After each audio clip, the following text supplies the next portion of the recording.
Back to Jan Crawford. She's had an opportunity to read more of the opinion. And Jan, what do you see? Scott, we are processing what is in fact this complicated decision, but it appears the Chief Justice has joined with 4 of the court's liberals to uphold the mandate. Jan, thank you very much. Headline of the hour. This is the most important thing that has happened so far. The Supreme Court has upheld the individual mandate, essentially affirming that President Obama's health care law is indeed constitutional. And the Congress did not exceed its authority when it essentially ordered every American to buy health insurance.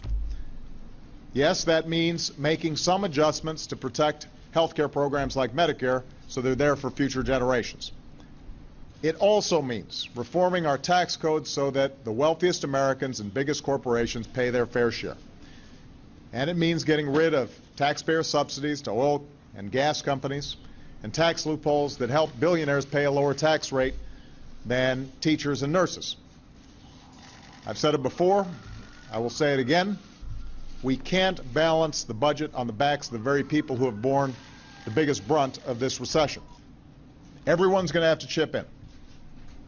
That's only fair. That's the principle I'll be fighting for during the next phase of this process. And in the coming months, I'll continue also to fight for what the American people care most about: new jobs, higher wages, and faster economic growth. Pope Benedict XVI and his security detail will reportedly begin using RFID technology to begin tracking priests and employees at the Vatican. The move to use the tracking technology comes after the Pope's butler stole sensitive documents from his apartment last year and gave them to the news media. Meanwhile, the Vatican will begin tracking its employees next month.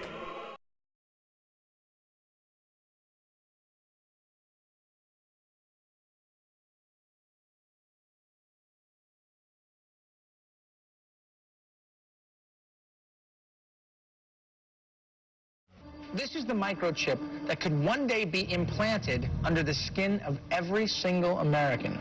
I'm just going to test this. Living the dream, because that's where I get a lot of my little toys. Yeah. Program. Okay. So it's live. All right. So let me get that ready.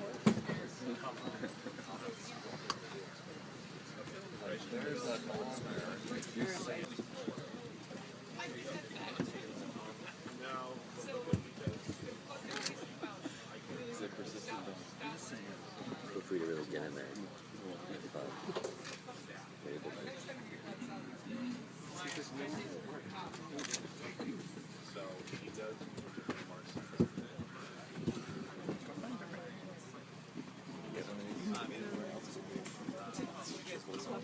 Are you allergic to shellfish? No.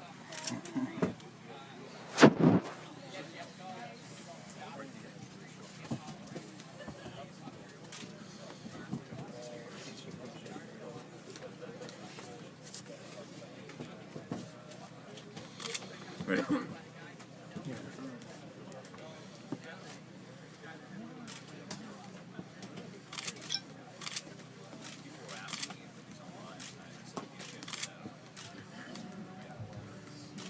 Woo! It's a boy. That wasn't too bad. Yeah.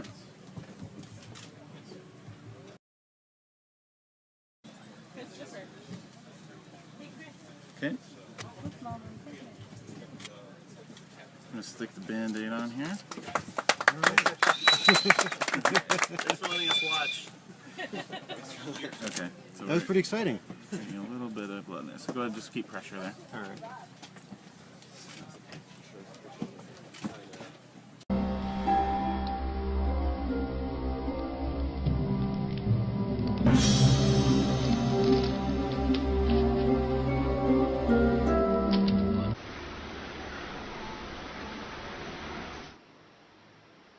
Se coloca de esta forma.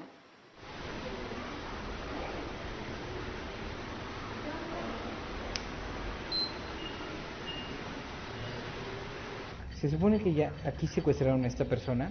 Él presionó su botón. Tengo una persona en 798 está teniendo una emergencia. And just around the next high-tech corner, an electronic chip like this that can be implanted under your kid's skin. That he accompanied his wife Mary as she got the City Watcher employee Chuck Gordon was so stuck on the idea so doctors can pull up a record of her allergies in an emergency. You're going to feel like a little stick and then a bee sting, okay? And that's going to numb the skin up for us, okay? At this point, if you're squeamish about needles, it's best to turn away for a second. Getting an implant is not a pretty sight. Make a tiny little incision here, put the needle in, we pull the needle out, and we put a Band-Aid on her and she's chipped.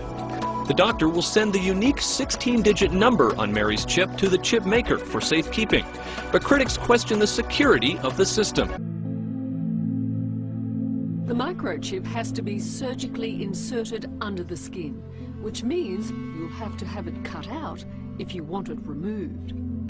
VeriChip, subsidiary of publicly traded Applied Digital, has added Tommy Thompson to its board of directors. The company hoping the former Health and Human Services Secretary can help accelerate the use of RFID for healthcare and security applications. Joining us to discuss the future of RFID and his plans for VeriChip, Tommy Thompson, former Health and Human Services Secretary, and Scott Silverman, Chairman and CEO of Applied Digital. Gentlemen, thank you very much for being with us. Well, thank you. It's an honor to be on your program. Ms. Thompson, I'll start with you. We're doing a poll today. Would you have one of these things implanted in your arm or, I don't know, under your scalp or wherever you put it?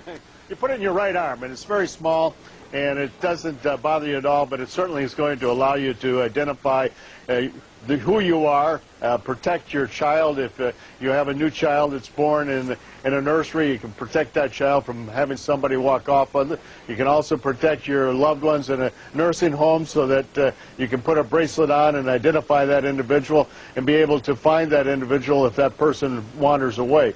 But I certainly would, and I think it's a coming thing.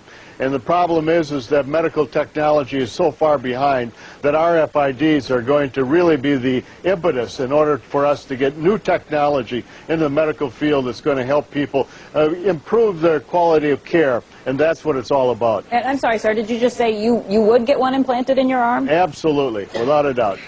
Okay.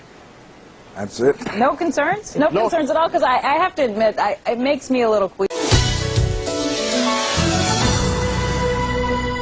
In medical news tonight, a chip the size of a grain of rice could save your life. 7's on call with Dr. Jay Adlersberg. Jay? Shade, Diana, what happens if you're in a bad accident and can't communicate with emergency workers and doctors? New microchip technology now makes it possible for the emergency room staff to find out about your medical history at the touch of a computer key. In an emergency room, a split-second decision can mean the difference between life and death. So many emergency physicians have to operate blind. We have to make medical decisions not knowing what medicines you take or what allergies you have. Hi, Dr. Hamaka. We're going to check your scan today, okay? Harvard Dr. John Halomka says this radio frequency identification chip may solve that problem. He had it implanted in his right upper arm. A scanner reads an identification number. Those 16 digits are then entered into a secure website where his medical history is stored. EMT worker Brian Orsatti says the chip could help emergency workers. Yeah, obviously, Secretary Thompson, it's an honor to have him on our board of directors. And as he stated all along, when the infrastructure is in place, he will get a chip. That could be 2050. Let me finish. We now have over 60 hospitals that have agreed to implement the system, so that time is nearing. Now, right? And I spoke with Secretary Thompson yesterday, and we believe it's in the very near future that he will get a chip and then appear on your show today. You have a chip implanted. Is it underneath your right arm? It's in the right arm. You power up a scanner, and you simply scan the arm. And once you scan the arm, you'll see that the identification information. And on the laptop here you have it hooked up to. It's about Scott Silverman. It'll have my driver's license information, it'll have medical information, it'll have financial information, and it'll have security information for ingress and egress.